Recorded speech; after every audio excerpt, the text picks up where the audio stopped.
Oh my gosh, you guys, of what is this called? Lace. Hello, welcome back. I'm going to get some papers for my newest junk journal, and while I'm getting my papers together, I'm going to talk a little bit of history of how we came up with the great buffalo plaid, buffalo check colors pattern.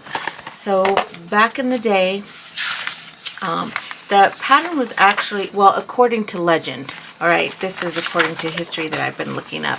According to legend, and I'm reading directly from an article, and it's called A Brief History of Buffalo Plaid. But so according to legend and the Scottish Tartan Authority, the pattern was brought over by the U.S. in the 1800s by Jock McCluskey, and supposed descendant of Rob Roy. Okay. I guess Jock was a character and sympathized with the native people. He befriended folks from many tribes as he worked as a trader. He offered his goods for buffalo pelts and other items. So, according to the Native Americans with whom he worked, they loved the heavy Scottish blankets in the McGregor red and black, which they believed, or so the story goes, got its red color from a sorcerer's hex, a dye distilled from the good spirit blood and ghostly souls of McCluskey's prey and enemies, and as a result was said to bring good luck in battle. So that's the legend. And also according to legend, the Native Americans also couldn't pronounce the Scottish Gaelic word. Oh my gosh, I need to read a little bit more out loud, don't I? The Scottish Gaelic word for blanket is plaidger, and instead referred to the blankets as plaids. So eventually the buffalo plaid made its way up to the northeast to the Woolworth, and in 1850 the company began producing buffalo plaid shirts, and hence, different legends. One is, what's his name? I can't even think. Paul Bunyan. Remember Paul Bunyan? Tim Mix wore it. The Marlboro Man wore it. The red and black buffalo plaid. So, yeah, I thought that was kind of really cool. And what else we got? So, plaid comes from the word plaidger, which comes from Scottish Gaelic. So just a little history there about where it comes from. These are papers that I haven't used for a while, and the reason why is because it's shiny on one side. So let me show you here. They are the pens, the dry erase pens.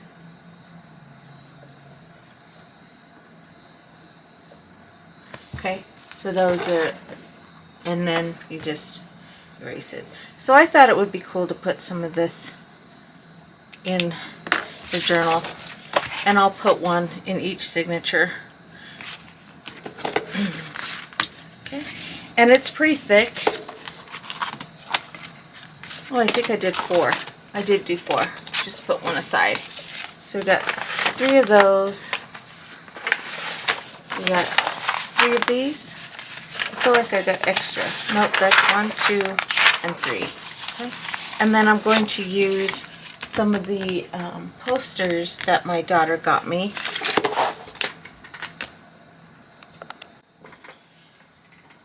And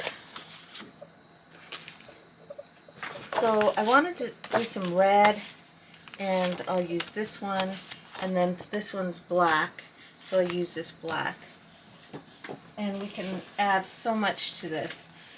Maybe we can do this one instead of this one, because this is a lighter paper compared to this more cardstock, so I'll save this one.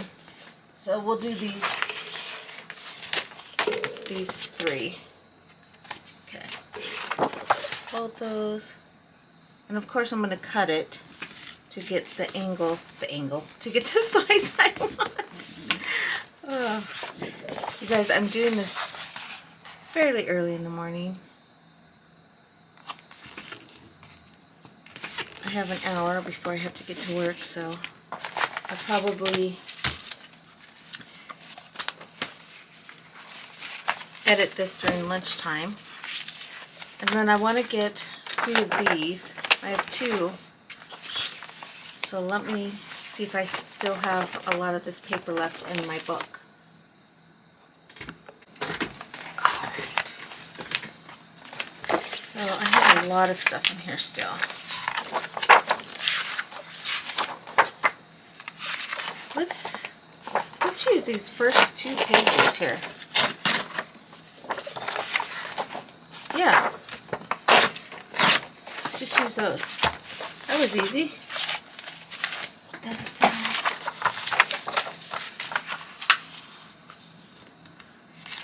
I love using book pages. Okay, so we have those 3. So we have 4. And then I like using this planner. So just use 3 of those. Just switch it up. Just kind of choosing whichever I turn to. So we have 3 of those. Okay, 1, 2, 3, and of course, music paper. And again, I'm going to just use it like I did the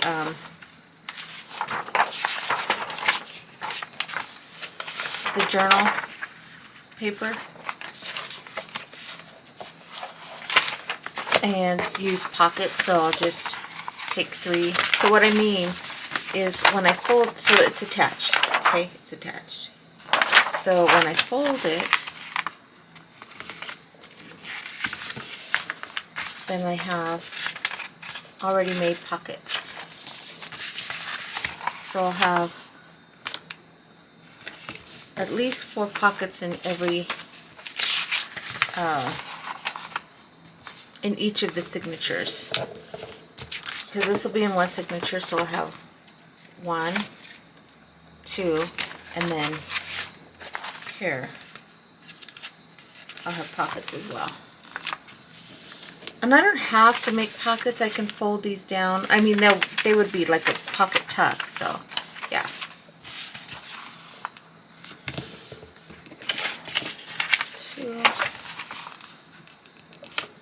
There we go.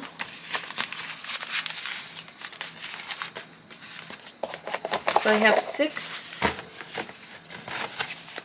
in each of the signatures.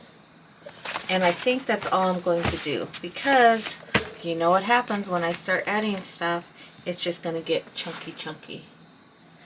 Alright. Okay.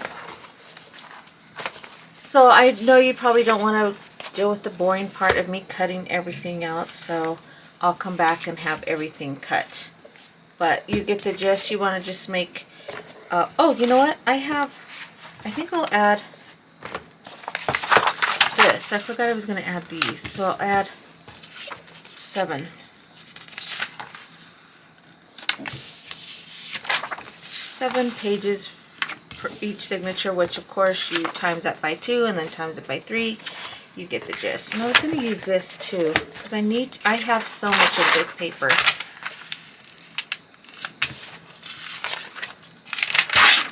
And it's pretty thin, so there I go again, just stuffing it up. That's alright. It'll be fun. Okay.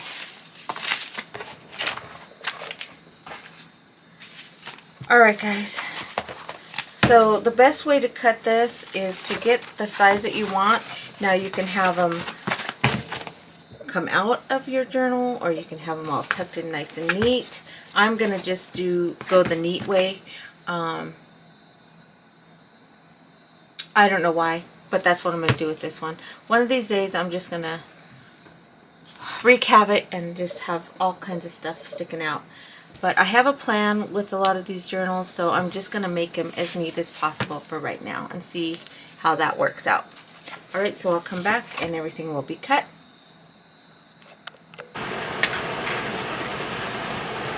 Alright, so I forgot to tell you, I was sitting at the camera and I was trying to do it fast in the dark at the theater that my son played at, and I cut myself pretty good. It would not stop bleeding. So it is really sore even today. I mean, it ripped a whole big chunk of skin off. And so I didn't realize how much you like use your pinky, and every time I bang it, it's just like throb, throb, and it just really hurts. So I'm a little slow going on getting this video out today.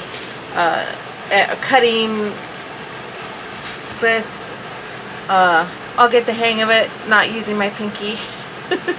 But yeah, I got the 3 signatures in here. 3 signatures, and they have 8 pages each, so 8 times 2 on either side is 16, but then you have to account for both sides, so 32 pages front and back, times 3 is 96, so 96 pages front and back for this next journal. And I have it nice and neat, cut and everything. So yeah, I'll go ahead and get the signature in.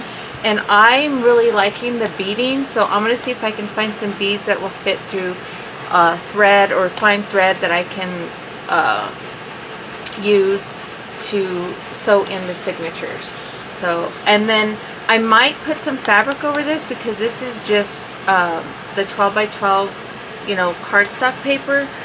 Also, what I added to the front, I don't know if you can tell, there's 3 different types of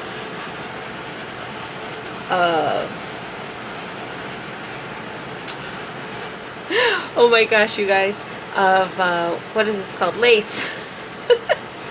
And what I did was I sewed it, like hand stitched it, and then I got to a point where I think I was like, you know, let me see if I can use my sewing machine. So you can see that I did use my sewing machine at the last right here, and so I think it came out really cool. So if you don't know what to do with your thin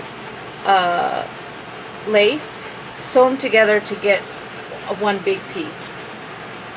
Alright guys, thanks so much for joining me today. If you didn't totally hate this video, please give me a thumbs up, and if you're new, please subscribe. Ta-ta for now.